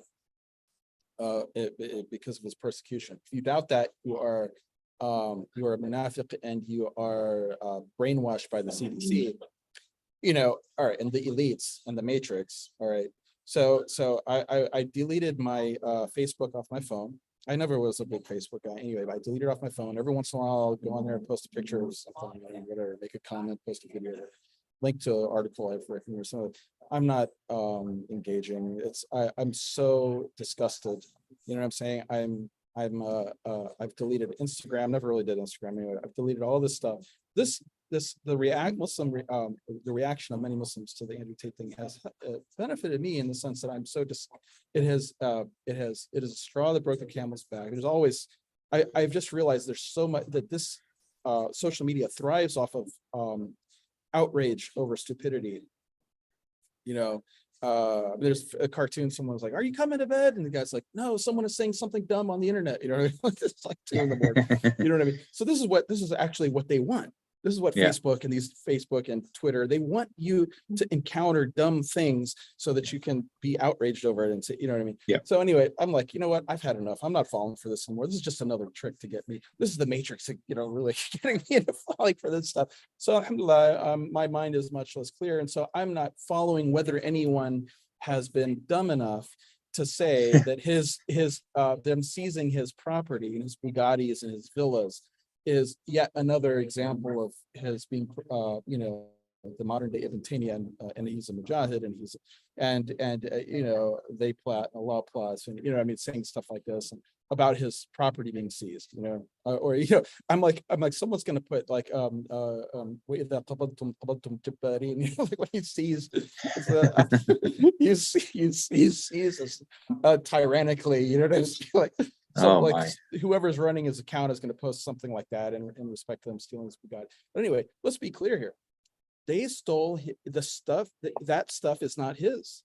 Yeah. That does not belong to you. That is ill-gotten gains. Yeah. You don't go out and make a whole bunch of money selling cocaine and heroin, and then and the stuff that you buy with that's not yours.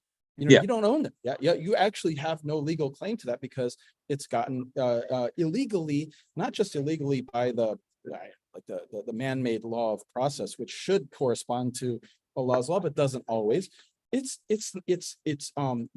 have legitimately lost everything that you own as a result of your profits from pornography, from regardless of whether you beat the woman or not, or threatened them, or violence, regardless of whether you're guilty of the technical crime of human trafficking, that's not yours. Yeah. So you've lost it. You should be happy that it's gone, because Yeah. that frees you from the complication and the hassle of being like, all right, let me get a fatwa to find out if I can donate the stuff that I got through pornography and gambling and casinos. Can I donate it to orphans, or do I have to like set it all on fire in a bonfire? What do I do with this? Do I abandon? No, you don't have to worry about any of that, because the Romanian government sees it. Let them have it. Let them have it. You know, fight your case. Fight your case over the, you know, I didn't really, you know, use violence, whatever. That's the little sliver that that's that little tiny thing that you're standing on, you know, that you're saying you didn't do, apparently. Okay, fight that, right? But don't but be say alhamdulillah, and even if he doesn't have that iman and wisdom and understanding, he's a new Muslim. He's, you know, we all say ihdina siratal mustaqim, because we're all of us away. You know what I mean?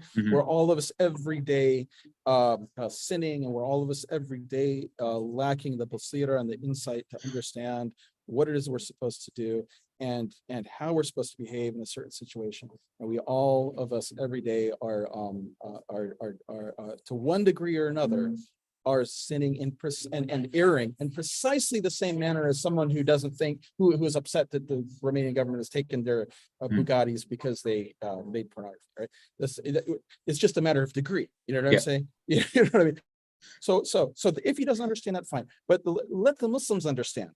Yeah. Let the Muslims understand. At the end of the day, what I'm saying is, feminists and you folks, and again, I'm not saying this to denigrate people. I'm just label and nobody. I'm just saying people who identify with, you know, who are committed to, or in that mindset of people.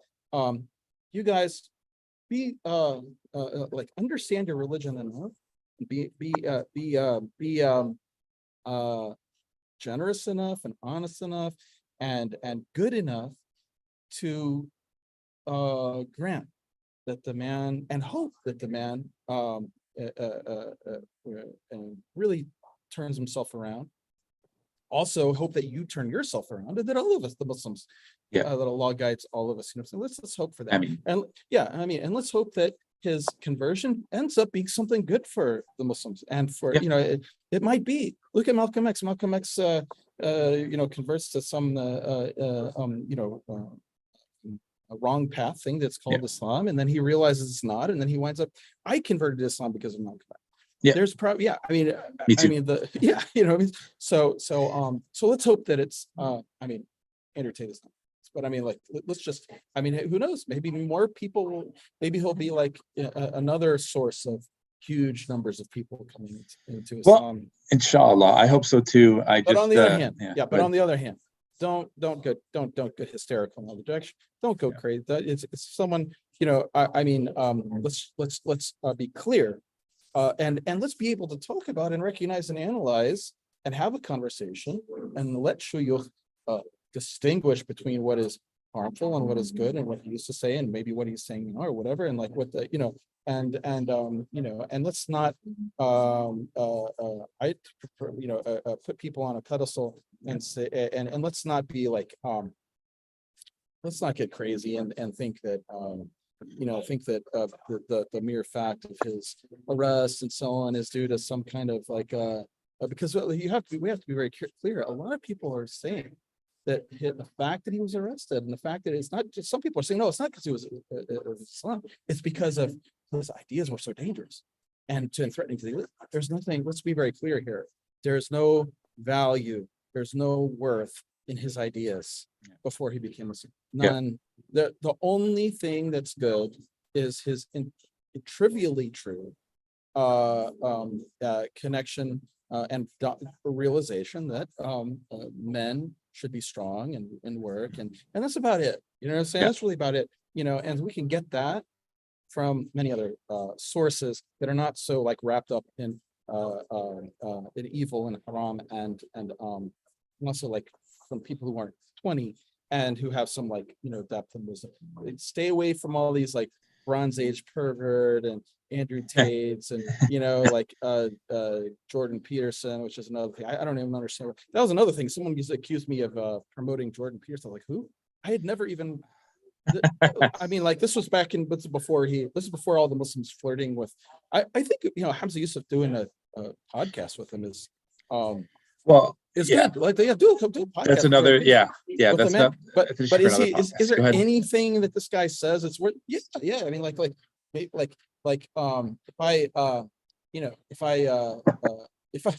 yeah. I mean, if I randomly like say like an infinite number of monkeys typing for an infinite for an infinite amount of time will eventually produce the complete works of Shakespeare. So you get a monkey yapping away, you know what I'm saying, and he's eventually going to say something that is true. Now, I mean, that's a little bit harsh of it, but you know what I'm saying. I mean, like once in a while he says something smart. But Jordan Peterson is actually a very dangerous, and I've always been saying he's a very dangerous person. Just because he says a few smart things, and I'm saying a few things we know are true, trivially true, because doesn't mean that they're just no. Don't listen. That's not the same. By the way, that's not the same thing as like there are a lot of smart. There are a lot of people who have a lot of insight who are not listening. I'm not saying don't but people like Foucault, people like Jordan Peterson, people like Andrew Tate, people like Frantz Fanon, and people like Derrida.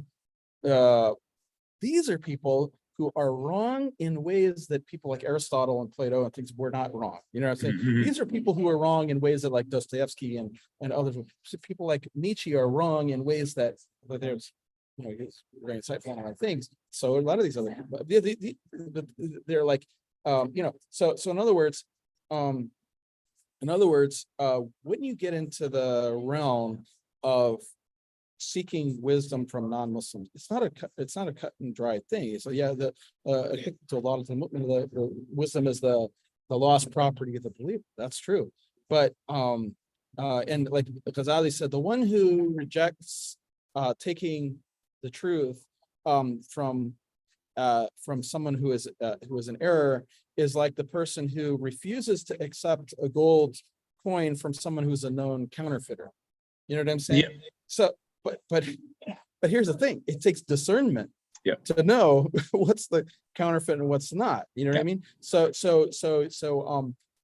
these people who I mentioned are wrong, deeply wrong in ways that, like the ulama in the past who did take some wisdom from Aristotle and from Plato and stuff like that. Even many of them many of them kind of like wind up accepting some counterfeit coins along with the truth. You know what I'm saying? So it took later Muslims to say, now hold on a minute. All right, this you were right about. Like for example, Miskawayh, he takes like wholesale a bunch of stuff from, for example, like Aristotle and and then here comes like Ghazali and Raghib Isfahani to say, all right, well, we're going to filter this. We're going to take that, you know what I mean? And we're going to, so this is different from like taking like, Foucault and then like putting onto it, like the very article we were talking about with the guys who put me somehow in the manosphere and then criticized you.